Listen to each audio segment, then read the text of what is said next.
नमस्कार दोस्तों, नए वीडियो में आप सभी का बहुत बहुत स्वागत है। और आज की कहानी का शीर्षक है प्रभु की कृपा या उनकी माया।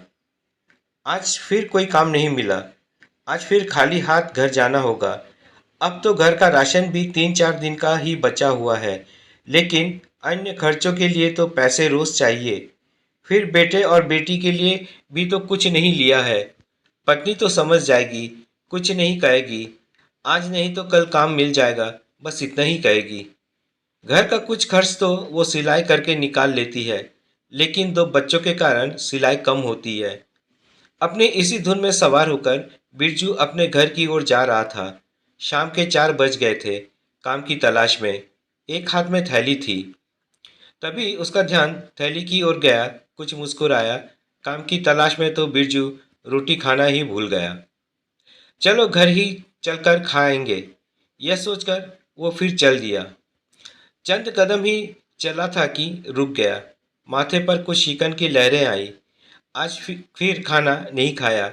नहीं खाना है तो लेकर जाते क्यों हो? मैं जल्दी जल्दी में सब काम छोड़कर खाना बनाती हूँ, और तुम खाना खाते ही नहीं, यही सब कहेगी। थैली में रोटी देखकर यहीं सब बैठकर खा लेता हूँ। लेकिन अब शाम हो रही है, भूख भी नहीं है, और अगर अभी खा लिया तो सबके साथ खाना नहीं खा सकूँगा, और नहीं खाऊंगा तो पत्नी भी शायद ना खाए। रहने देता हूँ। कुछ यह और थोड़ा ताज़ा खाना मिलाकर खा लेंगे। यह निर्णय कर बिरजू चल दिया, फिर से अपनी सोच को साथ लेकर। बाबूजी, कुछ खाने को दे दो। इस स्वर के साथ ही एक छोटे से बच्चे ने उसकी थैली पकड़ लिया। बिरजू रुका, अपने ख्यालों से बाहर निकला और देखा, करीब 5 से 6 साल का बालक उसकी थैली पकड़े खड़ा था। उसने कुछ सोचा और अपनी थैली से कागज में लिपटी हुई रोटी निकालकर उस बच्चे को दे दी। वो बालक हंसता हुआ रोटी लेकर चला गया। गया क्या, दौड़ गया। तभी किसी ने कहा, भैया, मेरा थोड़ा सा काम कर दो, चाहे तो आप पैसा ले लेना। एक युवती उससे कह रही थी, जो कि शक्ल सूरत से ही धनवान लग रही थी। जी, क्या काम है? बिरजू ने कहा। मैं बाजार आई थी तो कुछ ज़्यादा सामान खरीद लिया है, और मेरी बेटी मेरी गोद से उतरना नहीं चाहती है। युवती ने इतना ही कहा था। तब तक बिरजू बोला, अच्छा बताइए कहाँ है, सामान मैं ले आता हूँ। युवती ने कहा, वो क्या है कि सामान बहुत ही कीमती और नाजुक है। आप बच्ची को गोद में ले लीजिए, सामान मैं ले आऊँगी। ऐसा कहते हुए उसने बच्ची को उसके गोद में दे दिया, और तुरंत ही सामान लेने दुकान में चले जाने लगी और कहा, आप मेरे साथ ही आइए। बिरजू बच्ची को गोद में लेकर उसके पीछे हो गया। बिरजू अपने बच्चे को अपने गर्दन पर बैठाता था, तो उसको बच्ची को हाथ की गोदी में उठाने में असहज लग रहा था। उसने बच्ची को अपने गर्दन पर बैठा लिया। यह अनुभव बच्चे के लिए एकदम नया था।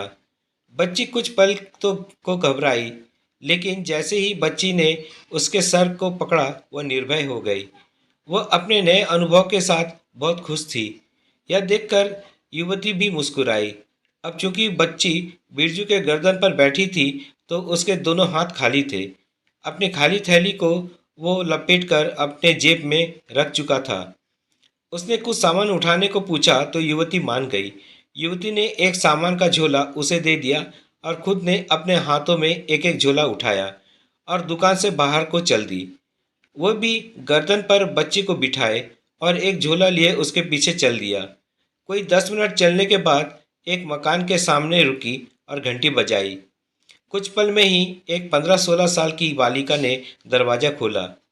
युवती ने अंदर प्रवेश किया और बालिका को वहीं खड़े रहने का आदेश दिया। कुछ देर में वो वापस आई, अपने हाथ का सामान अंदर रख कर आई थी।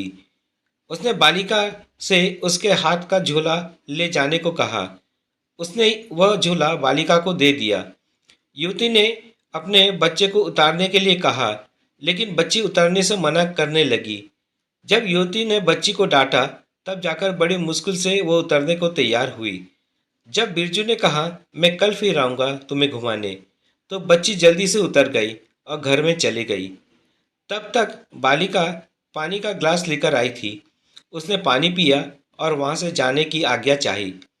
तब युवती ने उसको एक 500 रुपये का नोट देते हुए कहा, ठीक है, सिर्फ बच्ची को उठाने का 500।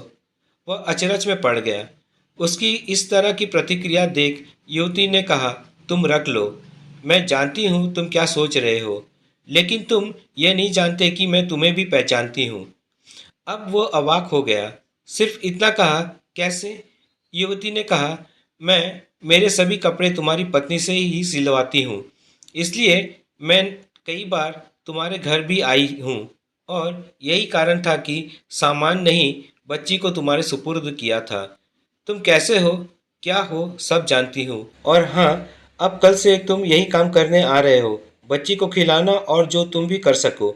वह खुशी खुशी अपने घर को रवाना हो गया, लेकिन अब वो सोच रहा था, क्या यह सब प्रभु की कृपा है या उनकी माया। तो दोस्तों, ये थी आज की कहानी। अगर कहानी पसंद आए तो कमेंट्स, लाइक और शेयर ज़रूर कीजिएगा, और चैनल में नहीं हो तो सब्सक्राइब जरूर कीजिएगा। तो मिलता है नए वीडियो में एक नई कहानी के साथ। चैनल में बने रहने के लिए बहुत बहुत धन्यवाद।